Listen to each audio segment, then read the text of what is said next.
ये लोग चिल्ला रहे थे कि इनके घर पे चलो, इनका घर में तोड़ फोड़ करेंगे, इनके बच्चों को जलाएंगे, इनके पति को जलाएंगे, यही सब बोल रहे थे सर। आपने सुना ये सब? ये मैं नहीं सुनी हूँ, पर मैं घर पे चलो ये सुनी हूँ, और इनका नाम लेके, मेरे पति का नाम लेके वो लोग बोले हैं कि पुष्पेंद्र सिंह के घर चलो। हाँ, और ये बात मेरे नीचे कोई था, उन्होंने बताया मुझे कि वो यहाँ आके ये कह रहे थे कि इनके पति को जलाओ, इनके बच्चों को जला देंगे हम।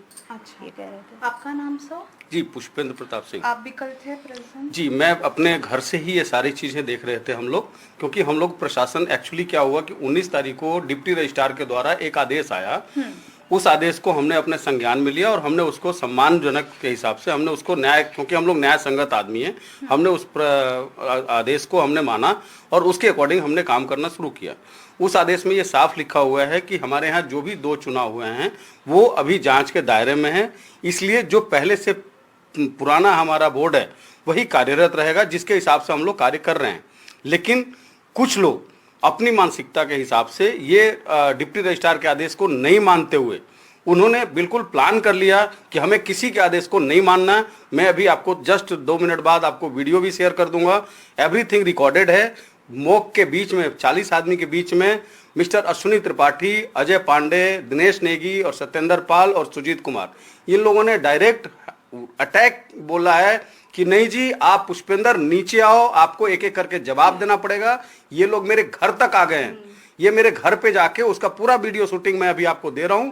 अभी मैं वो सारी रिकॉर्डिंग यहाँ लॉ एंड ऑर्डर डिपार्टमेंट को और डीसीपी आशुतोष द्विवेदी जी को, और उन्होंने भी आदेश दिया है, और आपके हमारे सेक्टर 113 थाने को हमने तीनों सारी रिकॉर्डिंग हमने उनको संज्ञान में दे दिया है। और अभी हमने पेन ड्राइव में भी पूरी फुटेज 30-40 कम से कम बाउंसर ये लोग 7:45 बजे सोसाइटी के अंदर एंट्री कराए हैं, और अजय पांडे उसमें साफ दिखाई दे रहे हैं, जिसमें कि उन बाउंसरों को बाहर से लाया गया है और पूरी सिक्योरिटी टेक ओवर इन्होंने 8 बजे शाम को कर लिया था।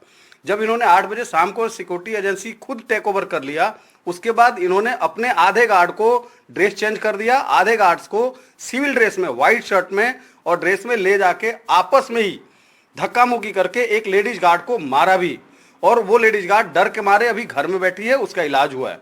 ये एक्सीडेंट कल शाम को 8:30 पौने 9 बजे का है। जब ये घटना हुआ उससे हम लोग कम से कम 300 मीटर दूर पे थे, हम लोग कहीं नहीं गए, क्योंकि हमारे प्रशासन से कल बात हो चुकी थी। उन्होंने कहा था कि आप लोग इस पे मत जाइएगा कहीं भी, जिसको जो करना है करेगा, जो गलत करेगा उसको हम सजा देंगे। लेकिन इसके बावजूद हमने हर जगह खबर किया था कल भी कि ये लोग, इन लोगों की प्लानिंग, इनके ग्रुप में मैसेज है कि आ जाओ सारे लोग, हम डंडे लेके नीचे चलते हैं। ये सब कुछ आज सबका हिसाब किया जाएगा। सच्चाई ये है कि हम लोगों ने ऐसा कोई गलत काम नहीं किया है। हमने न्याय संगत जो डिप्टी रजिस्ट्रार का आदेश है हमने उसको माना है। इन लोगों की तरफ से किसी भी कोई आदेश को मानने को तैयार नहीं है। कल रात को एसीपी साहब और मिस्टर सुजीत कुमार जी आए थे, जो सीओ थे शायद, उनके सामने भी ये लोग एक्सेप्ट नहीं करे कि हम किसी का ऑर्डर को मानेंगे।